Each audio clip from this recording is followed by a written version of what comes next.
Good morning friends, welcome back to my channel Susmita's time story. কেমন আছো সবাই? আশা করব ভালোই আছো, আর আমরাও ভালো আছি। আজকে হচ্ছে সোমবার, আর এখন বাজে 7:30 মতো সকাল।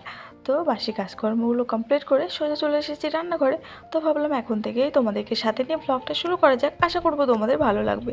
তো চলো, এদিকে ভাত বসিয়েছি আর চালটা এখন ধুয়ে দিলাম, আর অন্যদিকে এই যে চাও বসিয়ে দিয়েছি। আর আমি যখন রান্নাঘরে ঢুকি, আমি যেহেতু নিজে বসে বসে রান্না করি, তাই মিষ্টি এসে খুব জ্বালাতন করে, জানো তো। ওই গ্যাসের রেগুলেটর অন করে দেবে, অফ করে দেবে, এরকম করে। আমাকে রান্না করতে দেখলে ওকেও রান্না করতে হবে। যদি রান্না করতে না দিই তবে আমাকে জ্বালিয়ে মারবে। আর উপরে রান্না করলে তো তোমার হাতে পায় না, তাই জ্বালাটা কম হয়। কিন্তু আমি তো নিচে রান্না করি, কী আর করা যাবে, ওর জ্বালাটা সহ্য করতে হয়। তো এদিকে ভাতটা বসিয়ে চা নিয়ে চলে এসেছি। চা খাওয়া কমপ্লিট, আর এখন ভাতটাও ফুটে গেছে, আর এদিকে মসুরির ডালও বসিয়ে দিয়েছি। আর এখানে সিম চচ্চড়ি করবো বলে সিমটাকে কেটে নিয়েছি। আর ওই যে ফুলকপিটা 3 দিন ধরে খাচ্ছি, এখনও রয়েছে একটুখানি, তাই সেটাকে এখন পাতলা পাতলা করে কেটে নেব। করব হচ্ছে ভাজা পেঁয়াজ কুচি দিয়ে। তো চলো ফুলকপিটা কেটে নিই। আর ফুলকপি যারা গ্যাস্ট্রিকের প্রবলেম যাদের, প্রচুর গ্যাস হয়, কিন্তু ফুলকপিতে তো গ্যাস হয় প্রচুর পরিমাণে। তো ফুলকপিটা তোমরা যদি কেটে একটুখানি গরম জলে নুন দিয়ে ভাপিয়ে ফেলে, বা একটুখানি নুন দিয়ে গরম জলে ভিজিয়ে রাখো 5-10 মিনিট, তারপরে যদি সেটা রান্না করো, তাহলে কিন্তু এই যে গ্যাস্ট্রিকের সমস্যাটা হয় না। আমারও তো গ্যাসের প্রবলেম রয়েছে, তাই আমি কিন্তু এইভাবেই ফুলকপি খেয়ে থাকি। সেই গ্যাসের প্রবলেমটা আর হয় না। তো তোমরাও কিন্তু এটা করে দেখতে পারো। অনেকে করো, আবার অনেকে করো না। তো যাই হোক, এখানে আমার ফুলকপি কাটা হয়ে গেছে, আর এদিকে কিন্তু ভাতও হয়ে গেছে। তো চলো ভাতের মারটাকে ফেলে নিই।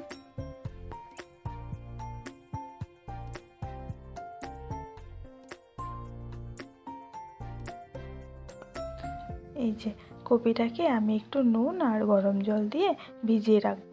আর ওইদিকে সবজিওয়ালা চলে এসেছে, রাস্তার ওপর দিয়ে যাচ্ছে, তাই তোমাদের দাদাভাই ডাক দিয়েছে। তাই এখন গ্যাসটা বন্ধ করে আগে চলো সবজিটা নিয়ে আসি। দেখি কি কি সবজি আছে। আজকের মতো তো রান্না হয়ে যাবে, তবে কালকের জন্য আজকে না নিলেও হতো, তবে নিয়ে নিল। কালকে আবার কখন কী বলো তো, সবজিওয়ালা দেখা পাওয়া যায় না। 8টা বেজে গেলে আর একটাও সবজিওয়ালা তুমি খুঁজে পাবে না। অ্যাকচুয়ালি আমাদের এখানে না সবজির একটা বিরাট বড় মার্কেট বসে। তো সেখান থেকেই তোমাদের দাদাভাই নিয়ে আসে। বাট যখন যেতে পারে না, তখন এই যে আমাদের বাড়ির উপর দিয়ে যায়, তো ওই বাজার থেকে আমাদের বাড়িটা আমাদের বাড়ি থেকে বাজারটা কাছেই। তো বাজার থেকে নিয়ে সব এই যে খুচরো বিক্রি করতে যায়, তো আমাদের বাড়ির উপর দিয়ে যায়। তো সেই কারণে একটু রাস্তায় দাঁড়ালে কিন্তু বেশ সবজিওয়ালা পাওয়া যায় অনেকগুলো। তো ওই যে সকাল সকাল উঠতে পারে না বলে একটাও সবজিওয়ালা দেখা পাওয়া যায় না। আর সবজিওয়ালা যারা খুচরো বিক্রি করে, তারা দেখবে কিন্তু খুব সকাল সকাল সবজি নিয়েই ওই যে গ্রামে গ্রামে বা ওই গ্রামে গ্রামে বিক্রি করে বেড়ায় আর কি। তো যাই হোক, এখানে এই যে এই মহিলাটা কিন্তু নিজে টোটো চালিয়ে নিজে এরকম সবজি বাজার থেকে তুলে কিন্তু এরকম বিক্রি করে, জানো তো। তো ওনাকে দেখে সত্যি বলতে মনে হয় যে হ্যাঁ, মেয়েরা কিন্তু কোনো অংশেই কম নয়। এগুলো কিন্তু তার এক একটা প্রমাণ। তো যাই হোক, এখানে দেখো বেগুন নিয়ে নিয়েছি, শসা নিয়েছি, সজনের ডাঁটা নিয়েছি, আর নিয়েছি লাউ। কালকে যেহেতু মঙ্গলবার, নিরামিষ রান্না করতে হবে, তো সবজির দরকার। আর নিরামিষ রান্নাবান্নার থাকলে কিন্তু চিন্তায় পড়ে যায় যে কী রান্না করব। তো যাই হোক, ওইদিকে আবার ঘড়িতে 8:30 পার হয়ে গেছে, 9টা বাজতে যায়। তো আমাদের দাদাভাই তখন আবার তাড়াহুড়ো শুরু করবে, চলো তাড়াতাড়ি রান্নাটা করে ওকে আগে খাইয়ে আগে পাঠাই, তারপর বাকি রান্নাটা রিল্যাক্সে করা যাবে। কি বলবো, সকালবেলাটা এত তাড়াহুড়ো থাকে, আর 9টা বেজে গেলে তো একদম তাড়াহুড়োর শেষ থাকে না। ওই তাড়া দিতেই থাকবে তোমাদের দাদাভাই। তো যাই হোক, এখানে কড়াইতে শুকনো লঙ্কা আর 5 ফোড়ন দিয়ে ফুলকপিটাকে দিয়ে দিলাম, আর একটু নুন হলুদ দিয়ে এবার আস্তে আস্তে ভাজাটা হোক, পরে পেঁয়াজ কুচিটা দেবো। তার মধ্যে এদিকে সবজিগুলো জায়গায় রেখে দিই। আর সবজিগুলো এভাবে, কি বলতো তো, আমার তো ফ্রিজ নেই, সেই কারণে অনেকটা সবজি নিয়ে আমি স্টোর করে রাখতে পারি না। এরকম অল্প অল্প করে সবজি নিই, আর তোমার রান্না করি প্রত্যেক দিন, কারণ ঘরে রেখে দিলে তো শুকিয়ে যাবে। সেই কারণে যদিও মন চায় যে একটু বেশি করে এনে রাখবো, তার আর উপায় থাকে না। এখন যদিও শীতকাল, তবুও থাকে, কিন্তু গরমের সময় একদমই থাকে না। 1 দিন থেকে 2 দিন হলে কিন্তু সবজি একদম শুকিয়ে আমচুর হয়ে যায়। যাই হোক, এদিকে ফুলকপি ভাজাটা আমার হয়ে গেছে, আর ডালটাও এখন ফোড়ন দিয়ে দিয়েছি। শেষে করব সিম চচ্চড়িটা। সিম চচ্চড়ি আমরা অনেকে খাই, আবার অনেকে জানি না এই ব্যাপারটা। অ্যাকচুয়ালি আমিও জানতাম না। তো তার আগে চলো তোমাদের সঙ্গে শেয়ার করবো। তার আগে যে তোমাদের দাদাভাইয়ের ভাতটা বেড়ে দিয়েছি, লেবু, শসা আর আলু দিয়েছিলাম ভাতে, আলু সেদ্ধ আর ফুলকপির ভাজা আর মসুরির ডাল। এটা খেয়ে চলে যাবে এখন, আর সিম চচ্চড়িটা পরে এসে খাবে, মানে ডিউটি থেকে এসে। তো এখানে এই যে শুকনো লঙ্কা আর জিরে ফোড়ন দিয়ে সিমটাকে ধুয়ে নুন হলুদ দিয়ে এখন এই যে তেলের উপর দিয়ে দেবো। অ্যাকচুয়ালি আমি একটা দিদিভাইয়ের ব্লগ দেখি, জানো তো, ওনার ব্লগ আমার ভীষণ ভালো লাগে এবং স্পেশালি ওনার রান্নাগুলো, উনি এত সুন্দর রান্না করে যে মানে কি বলবো, মানে যার জন্যে আমার ওনার ব্লগ ভালো লাগে। তো তার কাছ থেকে আমি এই সিম চচ্চড়িটা শিখেছি। অ্যাকচুয়ালি সিমের ভাজা ছাড়া, সিমের আদারওয়াইজ আমি কোনো আইটেমই জানি না সেরকম। তাই সিম চচ্চড়িটা ওনার দেখে আমি একদিন করেছিলাম ফার্স্ট টাইম, এর আগের দিন। তো সেদিন ভালো লেগেছে খেতে, তাই আজকে আবারও করছি, তাই তোমাদের সঙ্গেও শেয়ার করছি। এখন এই যে তেলের উপর দিয়ে দিলাম, তারপরে সামান্য জল দিয়ে না ঢেকে দিলাম। আর সিমটাকে ভালোভাবে কুক করতে হবে, মানে যাতে ভালোভাবে সেদ্ধ হয়ে যায়, না হলে কিন্তু ভালো লাগবে না। এখানে দেখো খুব সুন্দরভাবে সেদ্ধ হয়ে গেছে আর জলটাও শুকিয়ে গেছে। এই সময় আমি কাঁচা লঙ্কা সর্ষে বাটা বেটে রেখেছিলাম, তো সেটা এখন দিয়ে দিলাম। তারপরে ভালো করে মিশিয়ে এই যে হালকা আছে 2-5 মিনিট এই যে নেড়ে চেড়ে দেখো প্রায় ভাজা ভাজা হয়ে গেছে। এই অবস্থাতেই নামিয়ে নেব। এরকমভাবে তোমরা খেয়ে দেখবে, খুব সুন্দর লাগে।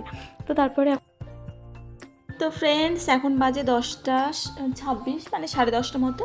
আর এখন আমি এই যে ব্রেকফাস্ট নিয়ে বসেছি। আমার জন্য আমি দুটো গোলা রুটি করেছি, আর এখানে সিম চচ্চড়ি নিয়েছি, আর ওই ফুলকপির ভাজা আর শসা আর টমেটো। তো এই হচ্ছে আমার সকালের ব্রেকফাস্ট। তো চলো ব্রেকফাস্ট করে নিই, তারপরে বাকি কথা হচ্ছে।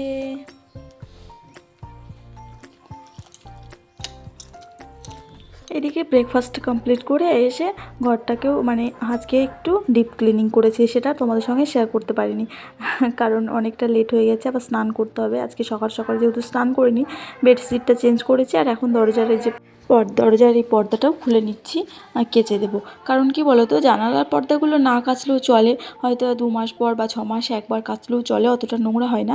কিন্তু দরজার পর্দাগুলো ভীষণভাবে নোংরা হয়। আর আমাদের যাদের ঘরে ছোট বাচ্চা থাকে তাদের তো আরও বেশি নোংরা হবে আর কি। তো মানে ওই যে মিষ্টি যাবে 14 বার করে পর্দা নিয়ে টানাটানি করে, তো সেই কারণেই মানে আমাকে খুব ঘন ঘনই কাচতে হয় দরজার পর্দাটা। তো এখন এই যে দেখো বাকি যে জামাকাপড়গুলো ভিজিয়েছিলাম সেগুলো কেচে নেবো, আর হচ্ছে দরজার পর্দা প্লাস বিছানার চাদরটাও ভিজিয়ে রাখবো। তারপরে তোমার হচ্ছে কটা কেচেই স্নান করে নেবো, প্রায় অনেকটা লেট হয়ে গেছে।